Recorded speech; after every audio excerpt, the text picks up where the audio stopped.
오늘 우리에게 주시는 말씀은 에베소서 2장 1절부터 10절까지 말씀입니다. 그는 허물과 죄로 죽었던 너희를 살리셨도다. 그때의 너희는 그 가운데서 행하여 이 세상 풍조를 따르고 공중의 권세 잡은 자를 따랐으니 곧 지금 불순종의 아들들 가운데서 역사하는 영이라. 전에는 우리도 다 그 가운데서 우리 육체의 욕심을 따라 지내며 육체와 마음에 원하는 것을 하여 다른 이들과 같이 본질상 진노의 자녀이었더니 긍휼이 풍성하신 하나님이 우리를 사랑하신 그 큰 사랑을 인하여 허물로 죽은 우리를 그리스도와 함께 살리셨고 너희는 은혜로 구원을 받은 것이라. 또 함께 일으키사 그리스도 예수 안에서 함께 하늘에 앉히시니 이는 그리스도 예수 안에서 우리에게 자비하심으로써 그 은혜의 지극히 풍성함을 오는 여러 세대에 나타내려 하심이라. 너희는 그 은혜에 의하여 믿음으로 말미암아 구원을 받았으니 이것은 너희에게서 난 것이 아니요 하나님의 선물이라. 행위에서 난 것이 아니니 이는 누구든지 자랑하지 못하게 함이라. 10절 말씀 우리 다 같이 합독하겠습니다. 우리는 그가 만드신 바라 그리스도 예수 안에서 선한 일을 위하여 지으심을 받은 자니 이 일은 하나님이 전에 예비하사 우리로 그 가운데서 행하게 하려 하심이라. 아멘. 하나님의 말씀입니다. 오늘도 하나님의 말씀에 은혜 받으시고 새 힘을 얻으시고 승리하시는 한 주간이 되시기를 축원합니다. 이번 감리교 총회를 참여하고 또 주일에는 또 아는 교회 또 초대받은 교회에서 또 말씀을 계속 전했습니다. 여러분 기도를 좀 부탁드립니다. 이번 총회 때 우리 감리교 총회에서 두 가지 아주 중요한 이슈가 있었습니다. 하나는 뭐냐면 국내적인 것이 한국 국내적인 것이고 또 하나는 전 세계적인 것인데요. 국내적인 것으로는 그 무슨 법이죠? 소수 인권 보호법. 정확한 플레임은 제가 잘 기억이 안 나지만 소수 인권 보호법 거기에 이제 독소 조항이 들어 있습니다. 그래서 여하튼 그 독소 조항에 대해서 우리 교회가 또 우리 감리교가 또 한 목소리를 내서 그 독소 조항이 통과되지 않도록 하는 법을 만들고 또 그것을 위해서 계속해서 또 세상을 향해서 또 소리를 내는 그런 부분이었습니다. 그래서 내년도 입법의회에 이런 부분들을 계속해서 정리를 해서 또 입법화시키는 부분이었고요. 또 하나는 뭐냐면 WCC 문제입니다. WCC는 세계교회 협의회라고 하는 곳인데요. 거기에 우리 감리교를 비롯해서 많은 교단들이 가입되어 있습니다. 그런데 WCC가 계속해서 하나님께서 기뻐하지 않는 방향으로 가고 있습니다. 그래서 이 부분을 놓고 또 이번 총회 때 아주 또 뜨거운 또 격렬한 또 논쟁도 있었고 어떻게 해야 될 것인가. 그래서 감사하게도 지금 분위기는 WCC에서 탈퇴하는 쪽으로 나가고 있습니다. 아직 결정된 것은 아니지만 두 가지 방향이 있었어요. 하나는 뭐냐면 거기에 남아서 계속해서 WCC가 하나님 기뻐하지 않는 방향으로 가고 있는데 그것을 제대로 잡으면서 갈 것인가, 아니면 탈퇴를 함으로 말미암아 그 WCC가 정말 하나님께서 기뻐하지 않는 그런 부분을 가지고 있는 것을 알려야 된다라고 하는 두 가지로 나뉘어져 있습니다. 여하튼 좀 나뉘어져 있었지만은 그러나 방향을 하나님께서 모아주셔서 우리 교회는 복음주의적으로 가야 된다. 복음을 붙들고 하나님께서 기뻐하시는 하나님 나라 확장을 위해서 쓰임받는 교회가 되어야 된다. 여러분 생각나실 때마다 여러분 기도 시간마다 기도해 주시기를 바랍니다. 성경의 가르침이 있어요. 성경의 가르침은 뭐냐면 진리가 너희를 자유케 하리라 하는 말씀입니다. 요한복음 8장 32절에도 나오죠. 진리가 너희를 자유케 하리라. 그런데 우리가 신앙생활을 할 때 많은 경우 어떻게 생각을 하냐면은 분명히 주님의 약속은 진리가 너희를 자유케 하리라 그렇게 말씀하셨는데 주님을 믿으면 또 신앙생활을 하면 나름대로 뭐 봉사회, 뭐 선교회, 전도회 뭐 여러 가지가 있습니다. 내 시간을 투자해야 돼요. 뭔가 내 물질을 투자해야 합니다. 그러니까 진리가 너희를 자유케 하는 것이 아니라 오히려 내 자유를 속박하는 것 같아요. 자유를 빼앗아가는 것 같습니다. 그런데 여러분 자유라고 하는 것은 뭐냐면 반드시 뭐와 관계가 있냐면 생명과 관계가 있습니다. 이런 거하고 똑같은 거예요. 지뢰밭이 있어요. 지뢰밭이 있는데 너 여기 지뢰가 땅 밑에 있어요. 그런데 어디에 있는지 몰라요. 너 여기에서 마음껏 뛰어놀아라. 너 자유롭게 뛰어놀아라. 여러분, 이것은 자유가 아니라는 거죠. 자유가 아니라 이건 죽으라는 겁니다. 오히려 지뢰밭에서의 자유는 뭔가요? 지뢰가 묻혀있는 그 지도를 가지고 있어야 되는 거죠. 그것을 가지고서 그 안에서 그 완전한 자유를 누리는 겁니다. 그것은 정확한 지도를 가지고서 그 지뢰를 피해 가는 거죠. 안전한 길로 가는 겁니다. 이 길로 가야만 너가 안전해질 수 있어. 그게 자유인 거죠. 그러니까 기차로 말한다면 그 레일 위를 달릴 때가 자유입니다. 그러니까 레일 위를 달릴 때가 자유인데 그 레일에서 벗어나게 되면 그걸 뭐라고 얘기하냐면 그 레일 선에서 벗어난다 그래서 탈선이라고 합니다. 그러니까 탈선은 자유가 아니죠. 그것은 죽음의 길로 가는 겁니다. 그러니까 하나님께서 우리에게 주신 모든 말씀의 원리는 자유입니다. 자유를 주시는 것입니다. 그러니까 자유를 우리에게 주셨어요. 성령으로 충만한 그런 아름다운 삶을 살아갈 수 있도록 해주신다는 겁니다. 그 자유는 뭐냐면 생명이에요. 하나님께서 우리에게 생명을 주셔서 그 생명의 풍성함을 누리면서 살아라. 진리가 너희를 자유케 하리니. 그런데 하나님을 알지 못하는 사람들, 하나님을 제대로 만나지 못하는 사람은 무엇을 주장을 하게 되냐면 자유율이라고 하는 것을 주장을 합니다. 여러분, 자유율이라고 하는 것은 뭐냐면 내가 내 인생의 주인이 되는 겁니다. 성경은 이것을 뭐라고 얘기하냐면 죄라고 얘기해요. 여러분, 선악과를 따먹잖아요. 선악과를 왜 따먹어요? 물론 하나님께 불순종해서 선악과를 따먹었습니다. 에덴 동산에서. 그런데 그 선악과를 따먹는다라고 하는 거, 선악과를 딴다라고 하는 거에 거기에 핵심적인 메시지가 뭐냐면 내가 하나님과 같이 된다는 거거든요. 그러니까 마귀는 계속해서 유혹해요. 내가 선악과를 따먹어야지. 내가 따먹음으로 말미암아 내가 하나님처럼 되는 겁니다. 하나님처럼 되는 것이 뭐냐면 내 인생을 내가 결정하겠다. 내 인생의 주인은 하나님이시다라고. 내 인생의 주인은 하나님이 아니라 내 인생의 주인은 나다. 그러니까 내가 내 인생의 하나님이 된다라고 하는 것이죠. 그러니까 성경은 이것을 죄라고 이야기를 합니다. 그래서 성경은 하나님 없이 사는 인생, 이것을 소망 없는 인생이라고 이야기를 합니다. 그래서 제일 불쌍한 영혼이 누구냐면, 소망 없는 인생이 누구냐면 목자 없는 양같이 살아가는 겁니다. 여러분, 양에게는 목자가 있어야 그 생명을 유지할 수 있는 겁니다. 우리의 목자 되신 예수 그리스도, 여러분, 예수 그리스도를 끝까지 붙드시는 저와 여러분 되시기를 축원합니다. 아멘. 그것이 죄에서 벗어나는 길입니다.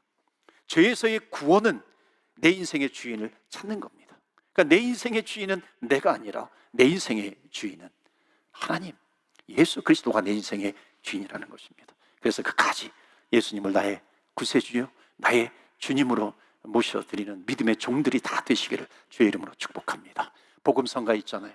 내가 주인 삼은 모든 건 내려놓고, 내가 주인 삼은 모든 것을 내려놓고 내 주 되신 주 앞에 나가, 내 주 되신 주님 앞에 나가는 겁니다. 그러니까 내가 결정하는 것이 아니라 내가 주인 삼은 것, 그것을 다 내려놓는 거죠. 오늘 예배가 그런 예배가 되시기를 바랍니다. 에베소서 세 번째 시간, 에베소서는 교회론입니다. 교회론을 얘기하고 있어요. 근데 교회는 성도들이 구성을 합니다. 그래서 에베소서는 교회론이기도 하고 성도론이기도 합니다. 그러니까 성도다운 성도가 될 때 교회다운 교회가 된다는 것입니다. 그래서 오늘 2장인데요 1장을 마쳤고요. 이 2장 앞부분 1절부터 10절까지인데 1장에서 1절에서 10절까지의 내용은 뭐냐면 성도란 누구인가 하는 겁니다. 그러니까 나의 정체성이 무엇인가 하는 거죠. 그러니까 성도가 성도다운 성도가 될 때 건강한 교회를 이루어갑니다. 그래서 성도란 누구인가, 성도의 조건 세 가지를 얘기하고 있어요. 첫 번째는 1절, 2절, 3절, 그 다음 두 번째는 4절부터 9절이고 마지막 세 번째 성도의 조건은 마지막 10절 말씀입니다. 자, 첫 번째 메시지를 보면요 1절부터 3절까지의 말씀입니다. 여기에 사도 바울이 에베소 교회 이 성도들을 향해서 성도가 누구냐, 과거로 얘기합니다. 과거의 성도가 누구였느냐 하는 것을 이야기하는데요, 한번 1절부터 3절까지 대충 보시면요 좋은 말들이 하나도 나오지 않습니다. 너희는 허물과 죄로 죽었던 사람이야. 허물과 죄로 죽었어. 한마디로 정리를 해버립니다. 단언하죠. 심지어 2절에서는 뭐라 그래요? 너희들 세상의 풍조를 따랐던 사람들이야. 공중 권세 잡은 자, 공중 권세 잡은 자라 그래요. 공중 권세 잡은 자를 너희들 따랐다 이거죠. 공중권세 잡은 자는 누구예요? 불순종 가운데 역사하는, 불순종의 아들들 가운데 역사하는 영이에요. 뭔가 이렇게 bad spirit이에요. 마귀라는 겁니다. 사탄이라고 하는 거죠. 거기에 사로잡혀 있었다, 이렇게 얘기하고 있습니다. 3절에 뭐라 그래요? 너희들 육체의 욕심을 따라 살았다. 그러니까 이런 모습들이 내가 살아갈 때 내 욕심대로 살아간다. 내가 나의 인생을 내가 결정하면서 살아간다. 내 욕심대로, 내 탐심대로 살아간다 하는 겁니다. 그거 뭐라고 얘기해요? 본질상 진노의 자녀다, 이렇게 얘기합니다. 심판받을 진노의 자녀였다, 이렇게 얘기해야죠. 좋은 얘기가 나오지 않습니다. 사도 바울은 왜 이렇게 성도의 과거를 들춰내면서 아주 적나라하게 이런 용어들을 쓰고 있는 겁니까? 그러니까 사도 바울이 분명히 얘기하고 싶은 것이 있어서 그런 거예요. 그래서 에베소 교회 성도들에게 묻는 겁니다. 너희들이 과거에 누구였느냐? 그것을 너희들이 좀 알아야 한다는 겁니다. 그래서 오늘 첫 번째 메시지가 뭐냐면, 교회를 건강하게 하는 성도의 조건이 있다는 겁니다. 그것은 뭐냐면, 첫 번째, 내가 누구인지 알아야 된다는 거죠. 오늘 첫 번째 메시지 보시겠어요? 다 같이 읽겠습니다. 시작. 성도는 자기의 과거를 아는 사람이에요. 성도는 자기의 과거, 그러니까 내가 과거에 허물과 죄로 죽었던 내 과거를 인정하는 것, 그리고 그것을 아는 사람입니다. 여러분, 사도 바울이 에베소서를 기록을 했잖아요. 사도 바울이 성경에서 자기의 과거를 이야기합니다. 가말리엘 문화생이었다, 똑똑한 사람이었다는 겁니다. 자기는 로마 시민권자예요. 나는 명예가 있다는 겁니다. 그것으로 자기를 소개하고 있는데, 이것은 자기가 그렇게 자기를 자랑하려고 하는 것이 아니라, 자기가 그렇게 이 잘난 배경을 가지고 있었는데, 내가 그렇게 잘난 배경을 가지고 있었는데 하나님을 대적하면서 살았던 그 과거의 부끄러움, 그것을 다 이렇게 드러내는 겁니다. 사랑하는 성도 여러분, 자기가 과거에 하나님 앞에서 얼마나 큰 죄인이었는지 이것을 깨달아 아는 사람, 이것을 인정하는 사람이 성도고, 그 성도가 교회를 건강하게 만든다는 것입니다. 여러분 한번 얘기해 보세요. 말해 보세요. 어디 쇼핑몰 같은 데 가가지고 세상에 나가가지고 사람들에게 이 에베소서, 사도 바울이 얘기하는 에베소서 2장 1절부터 3절까지 과거, 우리는 과거에 이런 사람이었어. 쇼핑몰에 가가지고 사람한테 공중권세 잡은 자를 따랐던 자야, 그들에게 묶였던 자야, 우리는 죄로 죽었던 자야, 이렇게 얘기하면요, 아마도 명예훼손죄로 고발할지도 모릅니다. 여러분, 하나님을 모르면 자기 자신을 모르는 겁니다. 과거를 모르는 거예요. 하나님을 만나기 전에 내가 누구였는지 모르는 거죠. 그러니까 사도 바울은 하나님을 만나고 나서 주님을 알았기 때문에 우리의 과거를 솔직하게 인정하자는 겁니다. 과거에 죽었던 죄인이었다라고 하는 것, 이것을 인정하자는 겁니다. 공중권세 잡은 자에게 붙잡혔기 때문에 내가 엉뚱하게 살았다라고 하는 것, 이것을 인정하자는 겁니다. 그래야 우리가 어떻게 구원받았는지 아는 거예요. 여러분, 구원이라고 하는 것은 from이에요. 어디로부터 구원입니다. out of, 어디로부터의 구원을 얘기하는 겁니다. 그러니까 내가 공중권세 잡은 자에게, 이 끔찍한 사도 바울에게 용어가 있어요. bad spirit에 내가 묶였어. 마귀와 사탄에게 내가 묶였던 자야. 이것을 인정하자는 겁니다. 왜냐하면 그래야 하나님께서 나에게 주신 구원이 얼마나 큰 것인가, 얼마나 큰 은혜 가운데 나를 구원해 주셨는가, 그 기쁨을 알게 되는 것입니다. 그러니까 여러분, 참된 구원의 기쁨을 누리지 못하면, 내 구원은 피상적으로만 알게 되면 참된 구원의 기쁨을 내가 모르는 겁니다. 누리지 못하는 거죠. 그러니까 신앙생활을 해요. 신앙생활을 하는데 여전히 끌려가는 인생을 살아갑니다. 내가 누구였는지 아는 자, 내가 비참한 자였다라고 하는 것을 아는 사람만이 하나님의 은혜가, 나에게 다가오시는 하나님의 은혜가 얼마나 큰지 그것을 알게 되는 겁니다. 그래서 성경은 내 과거가 죄로 허물로 죽었던 자였다는 것을 말씀하고 있습니다. 여러분 한번 생각해 보세요. 내가 커다란 돌을 내 위에다가 올려놓아 보세요. 1분, 2분 견디기 어려울 겁니다. 그런데 내가 죽었어요. 그러니까 아무리 큰 돌을 올려놔도요, 내가 그 돌의 무게를 아무리 커도 그 무게감을 느끼지 못합니다. 여러분, 죄의 무게가 아무리 커도요, 내 영혼이 죽어 있으면 죄의 무게를 느끼지 못하는 겁니다. 여러분, 왜 죄의 무게를 내가 느껴요? 내 영혼이 살아있기 때문에 그런 거죠. 그래서 성경이 말하고 있습니다. 과거에 나는 내가 죄를 지으면서도 하나님 앞에서 내가 버젓이 살아왔다. 하나님이 말씀을 하셨는데도 내가 듣지를 못했다. 왜? 내 영혼이 죽어 있기 때문에 그런 거예요. 진리가 선포가 돼요. 진리가 선포됨에도 불구하고 내가 그것을 듣지 못하는 겁니다. 왜냐하면 죽어 있으니까. 그러니까는 이 성도가 아닌 사람은 아무리 죄로 물들어 있어도 그 죄를 느끼지 못하는 겁니다. 죄의 무게감을 느끼지 못하는 거죠.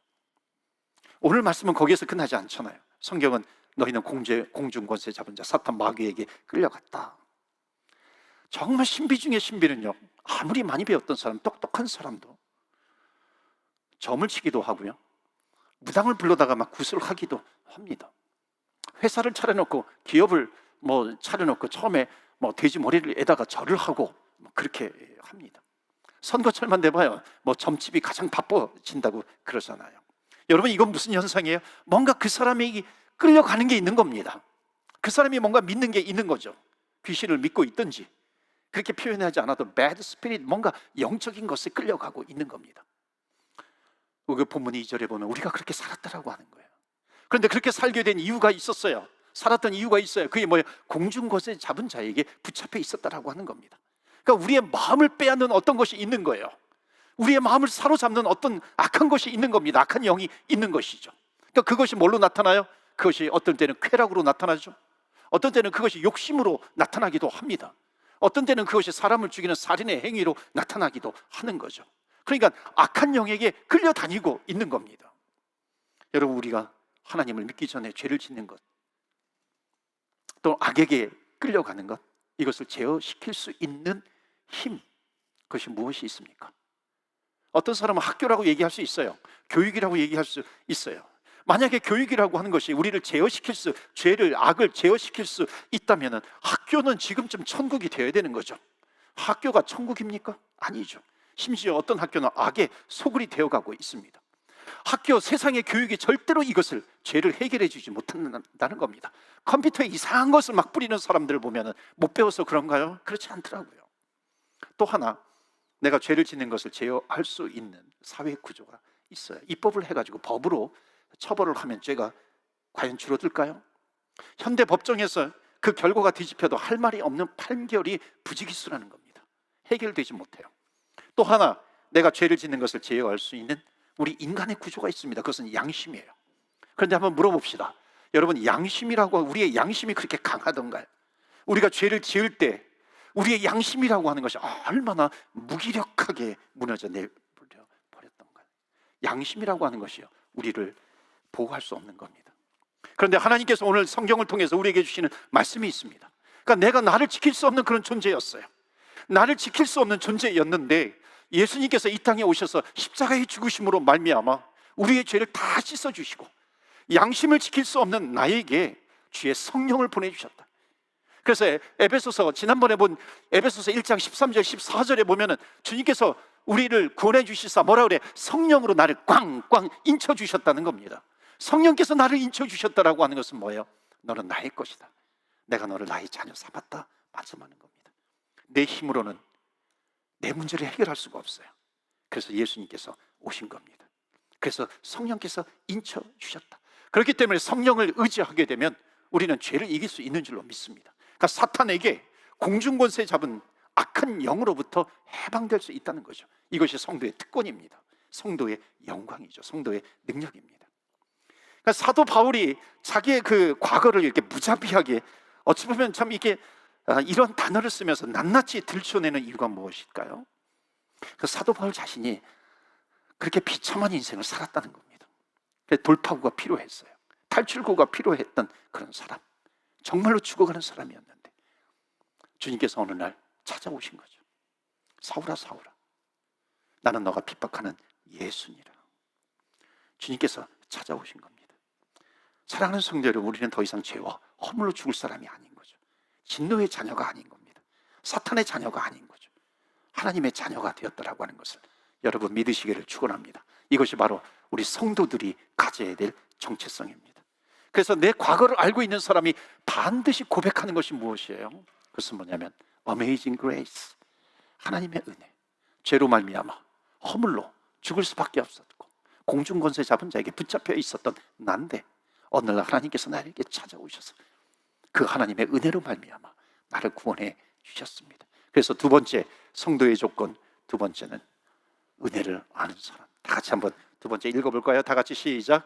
성도는 은혜를 아는 사람이다. 성도는 누구예요? 성도는 은혜를 아는 사람. 첫 번째는 과거를 아는 사람, 두 번째는 과거를 알기 때문에 하나님의 은혜를 아는 사람. 그것이 이제 4절부터 9절까지 말씀입니다. 한번 보세요. 제일 많이 나오는 단어가 뭘까요? 반복되어지는 단어. 4절 보시면은 긍휼이 풍성하신 하나님이 우리를 사랑하신 그 큰 사랑을 인하여, because of His great love, 그 크신 하나님의 사랑이에요. 그 사랑을 인해서 5절에 허물로 죽은 우리를 그리스도와 함께 살리셨고, 그 다음에 뭐라고 그래? 너희는 은혜로 구원을 받은 것이다. It is by grace, 은혜로 말미암아요. 그 다음에 6절에 또 함께 일으키사 그리스도 예수 안에서 함께 하늘에 앉히시고, 예수님과 함께 우리를 하늘에 앉히셨어요. 7절에 이는 그리스도 예수 안에서 우리에게 자비하심으로써 그 은혜의 지극히 풍성함을 오는 여러 세대에게 나타내려 하심이라. 자비하심이 나와요. 은혜의 지극히 풍성함이 나와요. 8절에 또 나오죠. 너희는 그 은혜에 의하여 믿음으로 말미암아 구원을 받았으니 이것이 너희에게서 난 것이 아니라 하나님의 선물, 하나님의 은혜의 선물이라고 하는 것. For it is by grace, it is by grace. 하나님의 은혜, 하나님의 은혜, 하나님의 선물이다 하는 겁니다. 그 성도의 조건, 첫 번째는 자신의 과거를 아는 사람, 두 번째는 하나님의 은혜를 고백하는 자. 그래서 여기 4절부터 9절까지 가장 많이 나오는 단어가 뭐냐면 grace, mercy, love, kindness. 이게 다 똑같은 단어입니다. 이 단어가 동일하게 쓰이고 있어요. 오늘 우리 성도님들이 잊지 말아야 될 것이 있습니다. 오늘 말씀을 통해서 내가 어떻게 그 죽었던 과거에서 탈출할 수 있었는가? 어떻게 우리가 지금 함께 모여서 예배드릴 수 있었는가? 어떻게 우리가 함께 살아갈 수 있는 것인가? 아직까지 살아갈 수 있는 것인가? 이것을 풀 수 있는 단어는 오직 하나예요. It is by grace. 하나님의 전적인 은혜, 하나님의 은혜입니다. 사랑과 은혜인 것이죠. 왜 이렇게 반복하면서 강조하고 있는가? 사도 바울은요, 이 단어를 정확히 알고 있는 거예요. 아까도 말씀을 드렸지만 어느 날 예수님께서 나를 찾아오시는 겁니다. 내가 사울아 사울아, 나는 너가 핍박하는 예수다. 주님이 나를 찾아오시지 않았다면 내가 예수님을 알 길이 없었다는 겁니다. 그러니까 지금 사울이 여기에서 고백하는 것이 뭐예요? 내가 하나님을 만나고 나니까, 예수님을 만나고 나니까 내가 알게 된 것은 그분이 나를 찾아오셨기 때문에 내가 그분을 알게 된 것이죠. 이것이 하나님의 은혜다, 하나님의 사랑이다. 여러분, 내 스스로 하나님을 찾은 사람이 어디 있어요? 내 스스로 하나님 만나고 싶어서 만난 사람이 어디 있어요? 여러분은 우리의 힘으로는 주님을 만날 수가 없는 것입니다. 우리의 힘으로는 주님을 찾을 수도 없는 것이고 주님을 발견할 수도 없는 겁니다. 주님께서 나에게 오셨기 때문에 그런 거죠. 그러니까 주님을 정말 잘 만난 사람은요, 내가 주님을 찾은 것 같았는데, 내가 주님을 만나려고 내가 온 것 같은데 내 힘으로 주님을 정말 만나고 보니까 어느 날 먼저 주님께서 나를 찾아오신 것을 깨닫게 되는 겁니다. 십자가에서 나를 위해서 주님께서 죽으셨기 때문에 우리가 주님을 알게 되는 것입니다. 그래서 에베소서 2장 8절에 뭐라고 이렇게 얘기해요? 너희는 그 은혜에 의하여, it is by grace. 우리의 구원은 은혜로 얻은 것이다. 그래서 그 다음 절에 9절에 이렇게 말하죠. 행위에서 난 것이 아니니 이는 누구든지 자랑하지 못하게 하려 함이니라. 행위에서 난 것이 아니라 not by works, 행위가 아니에요. 여러분, 정말로 세상은요 공평하지 않은 것 같아요. 여러분 주변을 보세요. 정말 못된 사람 같은데 평생 먹고 살 것을 가지고 있어요. 어떤 사람은 너무나도 착한데 정말 죽을 고생하면서 살아가요. 그렇지 않습니까? 세상은 공평하지 않은 것 같아요. 어떤 사람은 정말 장수의 인생을 살아가요. 어떤 사람은 10대, 20대 때 목숨을 잃어요. 어떤 사람은 건강하게 살아요. 어떤 사람은 평생 질병을 가지고 살아가요. 장애를 가지고 살아가요. 세상은 공평하지 않은 것 같아요.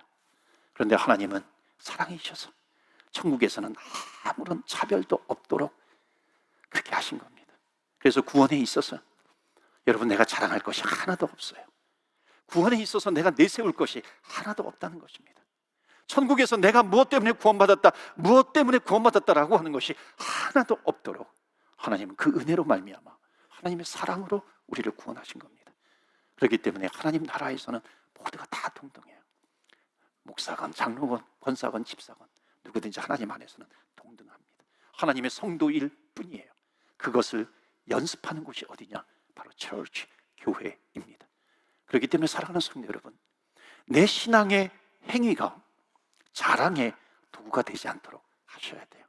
은혜를 아는 사람이라면요, 하나님의 은혜를 알기 때문에 내가 과거에 이러한 사람이었는데 그 과거에 그 비참했던 내 인생이 하나님의 은혜로 내가 구원을 받았는데 그 하나님의 은혜를 안다면은요, 내가 하는 봉사, 내가 하는 심지어 금식, 기도, 이런 것이 자랑이 되지 않도록 해야 되는 거죠. 왜냐하면 은혜 때문에 하는 거니까.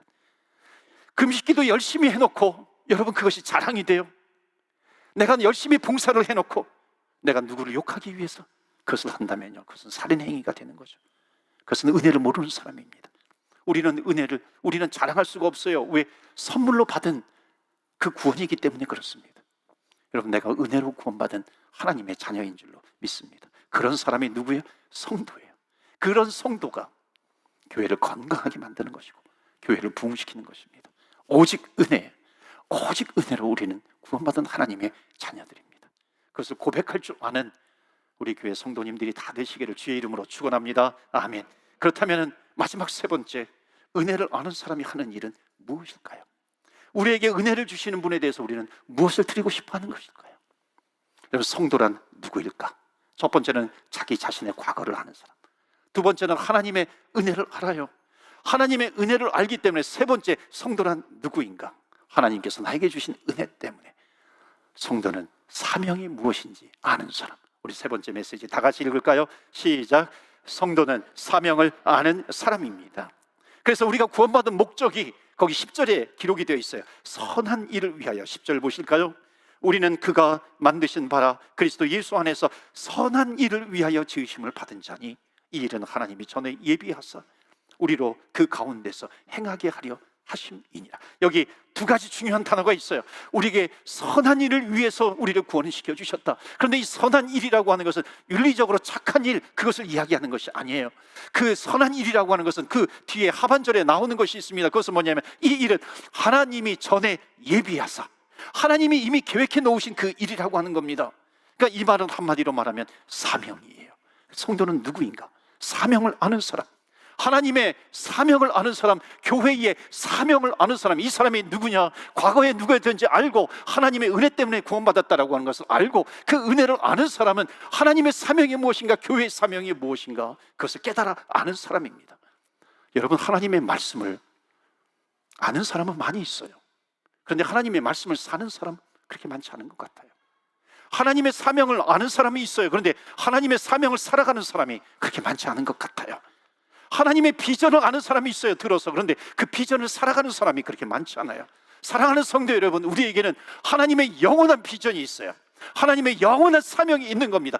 그 전에 예비하신 그 사명, 그것을 위해서입니다. 그것이 에베소서에 계속해서 반복되는 말씀이 뭐냐면 out of Christ, 그리스도 밖에 있는 사람이 in Christ, 그리스도 안으로, 그리스도의 품으로 인도함 받는 것, 이것이 하나님께서 선한 일을 위해서 우리를 구원시켜 주셨다, 우리에게 은혜를 베풀어 주셨다.